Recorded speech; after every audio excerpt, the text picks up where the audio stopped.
आपका एक बार फिर से स्वागत है आपके अपने YouTube channel education for all में। तो जैसा कि आपको पता है कि हम लोग झारखंड से related important one liner questions कर रहे हैं जो पीछे की परीक्षा में पूछे गए हैं। झारखंड में जितने भी पीछे एग्जाम हुए हैं उसमें पूछे गए हैं। इसका जो फ्री PDF है आपको इस वीडियो के डिस्क्रिप्शन में मिल जाएगा और हमारा पहला पार्ट अगर आपने नहीं देखा है तो आप उसे ज़रूर देख लें। चलिए आज के प्रश्न की शुरुआत करते हैं।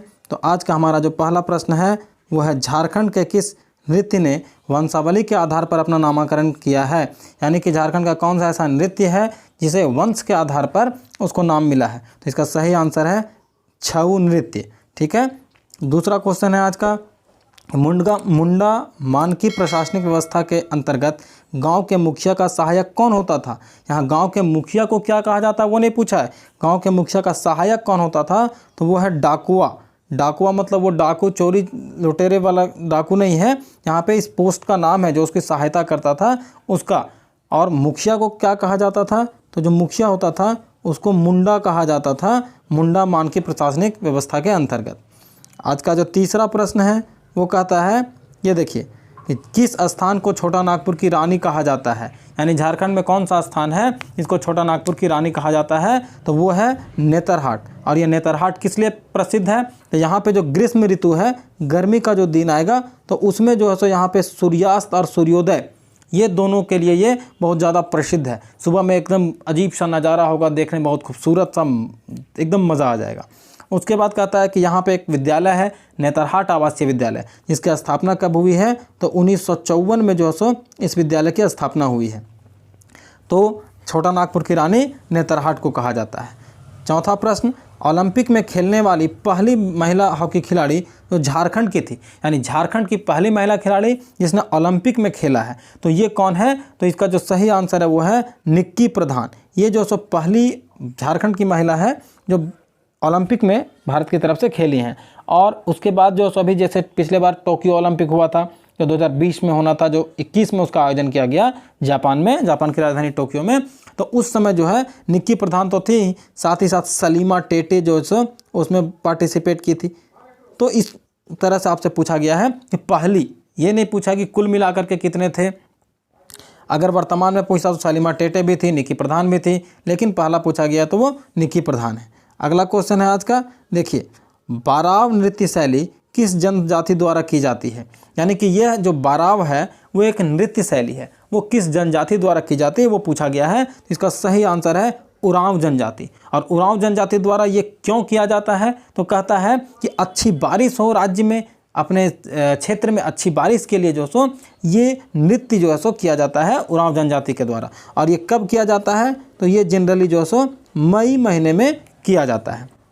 अगला प्रश्न है, झारखंड क्षेत्रफल के हिसाब से सबसे बड़ा कौन सा राज्य है, यानी 51 नंबर का राज्य है क्षेत्रफल के हिसाब से। तो ये जो है सो झारखंड जो है वो कुल मिलाकर के भारत में 15वां राज्य है क्षेत्रफल के हिसाब से। लेकिन आपसे ये भी सवाल पूछा जा सकता है यहाँ पे कि अगर जनसंख्या के हिसाब से बात करें तो क्षेत्रफल के हिसाब से ठीक है 15वां, लेकिन जनसंख्या के हिसाब से तो ये 14वां नंबर का राज्य है।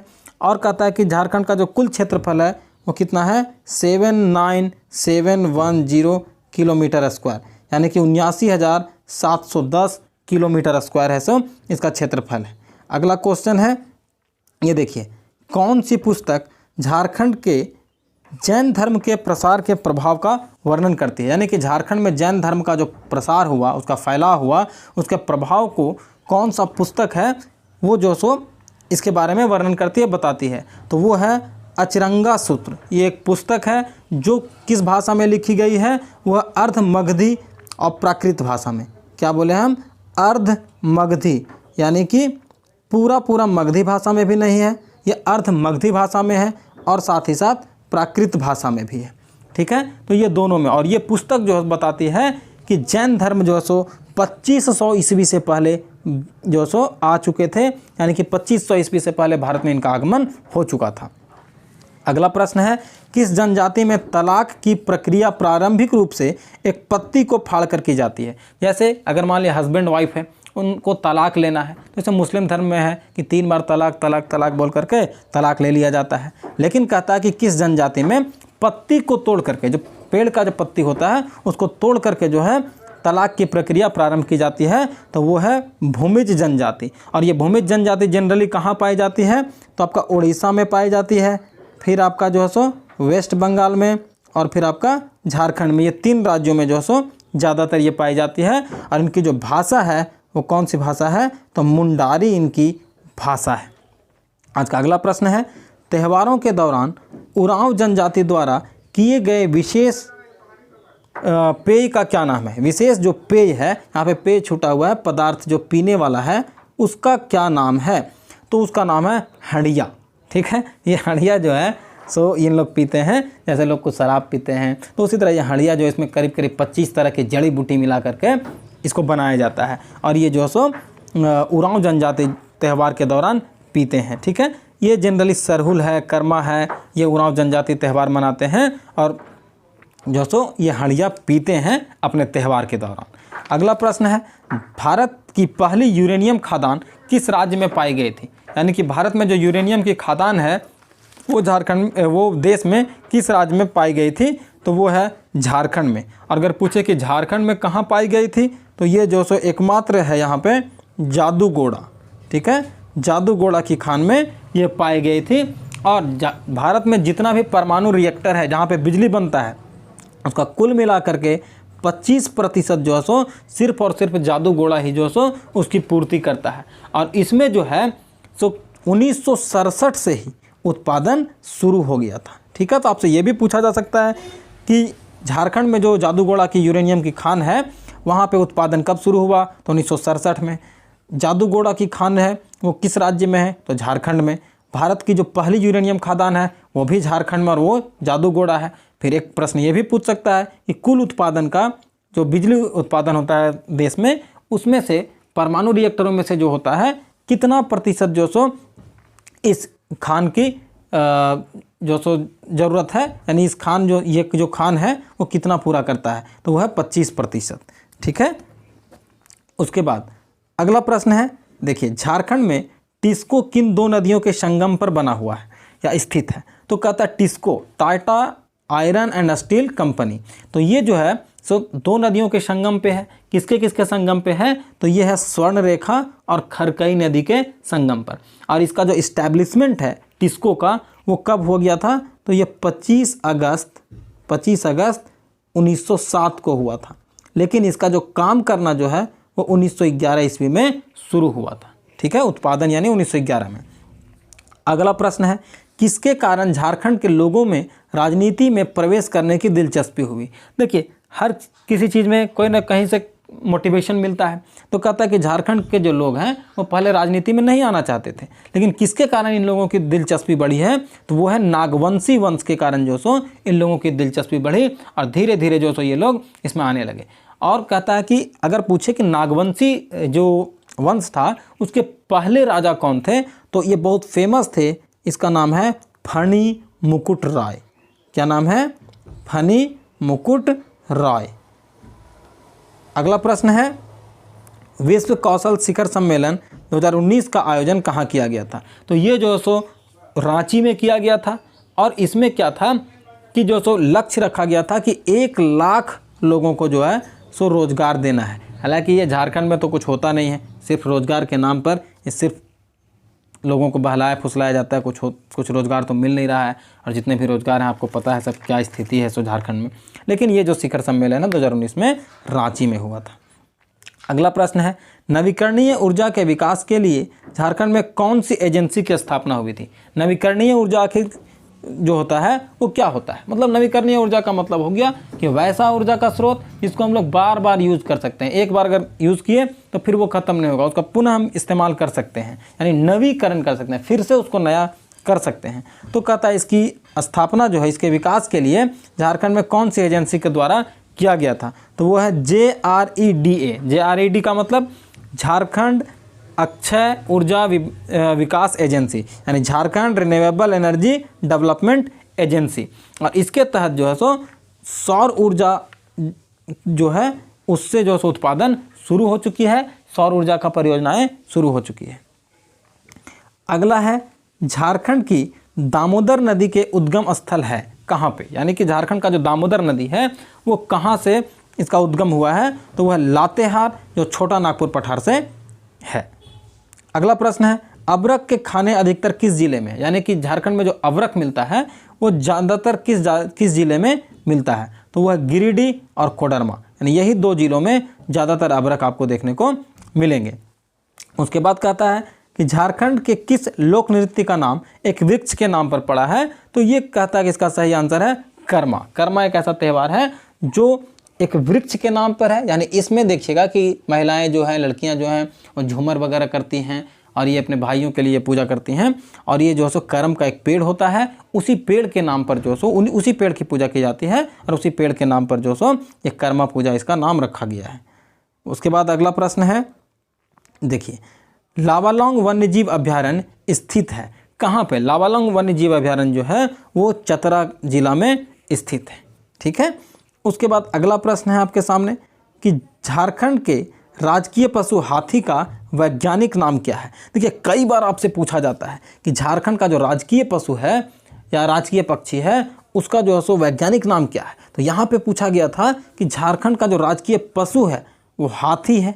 एक सवाल ये भी बना कि कौन है झारखंड का राजकीय पशु, तो हाथी है। तो इसका जो वैज्ञानिक नाम है वो क्या है, तो वो है एलिफस मैक्सिमस। ये जो सो इसका वैज्ञानिक नाम है। अगला प्रश्न है, झारखंड का एकमात्र जिला जो मुस्लिम आक्रमणों से पूर्णतया बचा रहा, यानी कि एकमात्र जिला झारखंड का जहाँ पे मुस्लिम जो है तो वो आक्रमण नहीं कर सके, उससे एकदम पूरी तरह से ये बचा हुआ रहा, तो वो है धनबाद। अगला प्रश्न है, देखिए झारखंड के निवासियों को रोजगार उपलब्ध कराने के लिए राज्य में किस नीति का निर्माण किया गया, तो ये जो है औद्योगिक पार्क नीति 2015, इसका जो है सो आयोजन किया गया था।